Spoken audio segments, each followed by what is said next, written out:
Halo, assalamualaikum warahmatullahi wabarakatuh. Selamat sore ya buat teman-teman semuanya, khususnya yang selalu menantikan video terbaru, updatean terbaru dari channel Solusi.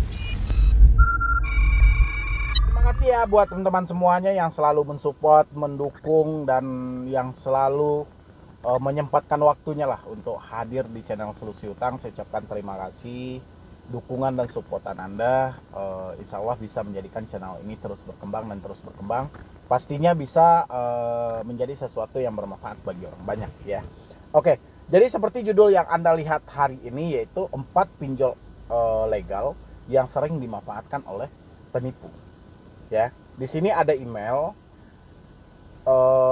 Dia minta OJK dan Kapolri harus bertindak cepat karena korban-korban di Indonesia semakin banyak gitu loh, terutama dari beberapa pinjol yang saya juga bingung ya, kenapa itu mudah banget dibobol, kenapa, apakah ini kesalahan dari segi pengamanan atau apa gitu loh. Yang penting kita mau bahas ini, mudah-mudahan didengarin juga oleh OJK ataupun pihak aplikasi terkait ya, bagaimananya nanti buat kedepannya supaya hal-hal ini jangan sampai terjadi lagi di tengah pandemi saat ini ya. Silahkan Anda support. Terima kasih ya yang sudah mensupport atau mendukung channel ini. Saya ucapkan terima kasih banyak. Jadi di sini OJK ataupun Kapolri tolong ditindaklanjuti tentang beberapa pinjol legal ini gitu loh, karena ini sering dimanfaatkan oleh penipu itu menggunakan data orang lain, atau kita juga bingung nih ya, apakah ini terjadinya secara eksternal, orang luar yang mempunyai ulah, atau orang dalam yang mempunyai ulah gitu loh. Karena orang-orang banyak yang melapor ke saya, salah satunya dari email dari Pak Doni Chandra ya. Dia bertanya, banyak di tengah pandemi saat ini data-data disalahgunakan gitu loh ya.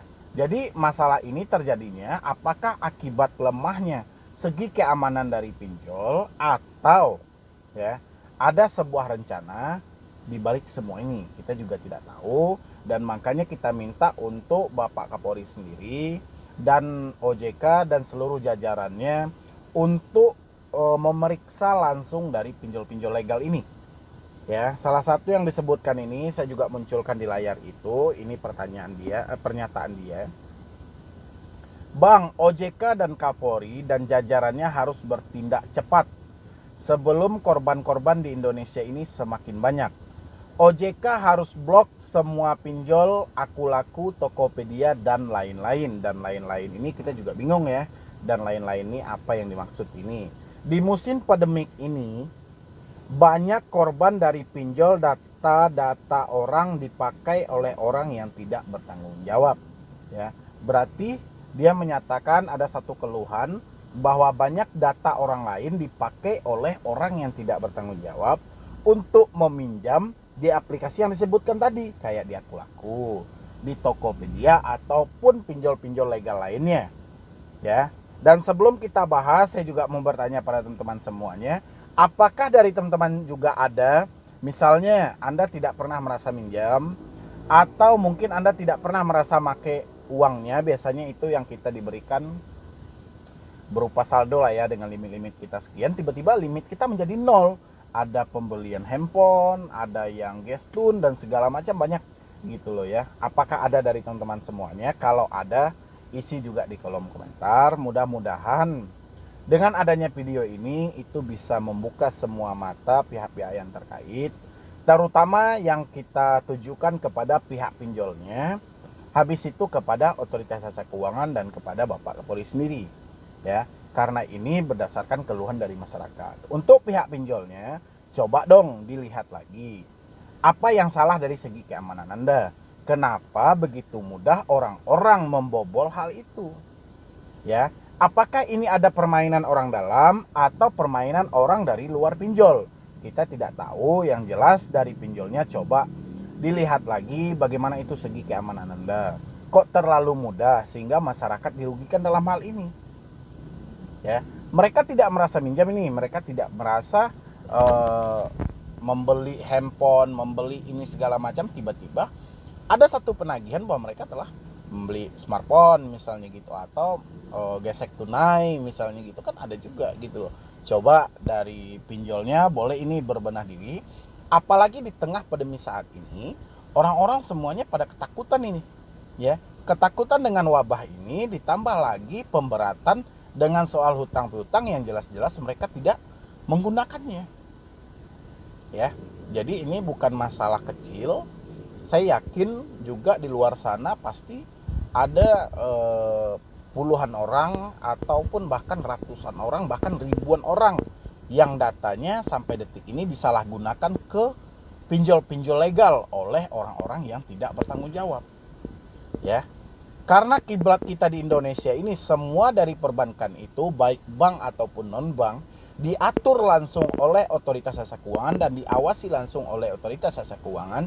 Ini tolong ditinjau kembali ya. Bagaimana hal ini bisa terjadi?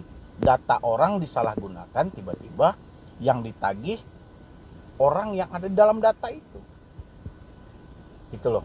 Coba dari otoritas jasa keuangan, mungkin dari FPI juga boleh, Kapolri juga boleh menyelidiki hal-hal ini.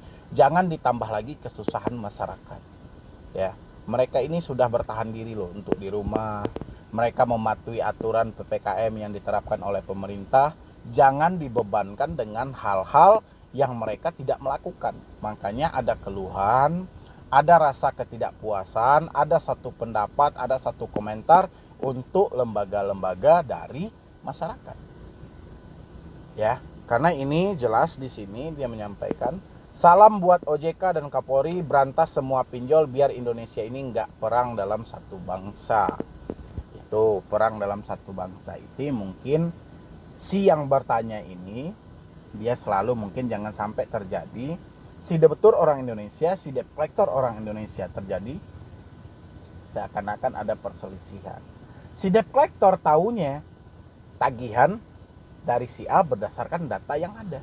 Si debt collector tidak tahu mau yang memakai si B, si C, si D atau siapapun, yang jelas dia cuma tahu data yang ada di sistem.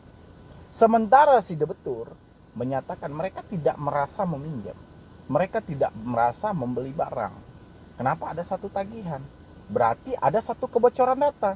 Ketika data ini bocor atau dari segi keamanan pinjol ini, apakah semudah itu? Apakah ketika orang untuk meminjam, membeli barang, ataupun mau gesek tunai, mau pinjam tunai, terserah, apakah tidak melalui tahap verifikasi yang jelas atau konfirmasi yang jelas, atau hanya sebatas data itu berupa fotokopi, foto, dan lain sebagainya? Bagaimana ini sistemnya? Kita juga perlu tahu mekanisme yang sebenarnya. Karena juga banyak keluhan demi keluhan yang lahir dari masyarakat. Ya, semoga saja dengan adanya video ini dan email dari pertanyaan dari Bapak Doni Chandrawinata ini, itu bisa menjadi sebagai pedoman lah buat otoritas jasa keuangan untuk menindaklanjuti kasus demi kasus yang seperti ini. Ya, supaya apa? Supaya di tengah pandemi ini jangan sampai ada terjadi keselisihpahaman. Masyarakat tenang dengan mentaati aturan pemerintah tanpa mereka dibebankan dengan hal-hal yang mereka tidak melakukan. Ya, dan teman-teman semuanya yang merasa sama dengan video ini, misalnya data Anda disalahgunakan, silahkan isi bagaimana apa nama aplikasinya, berapa jumlah tagihannya, dan kapan itu terjadi. Isi di kolom komentar. Dari saya cuman itu aja, tidak mengomentari banyak, cuman saya mudah-mudahan ini mendapat tanggapan dari pihak-pihak yang kita tuju supaya lebih diperbaiki lagi dari segi ini ya. Jadi sekian dulu dari saya, Medi Broni. Wassalam.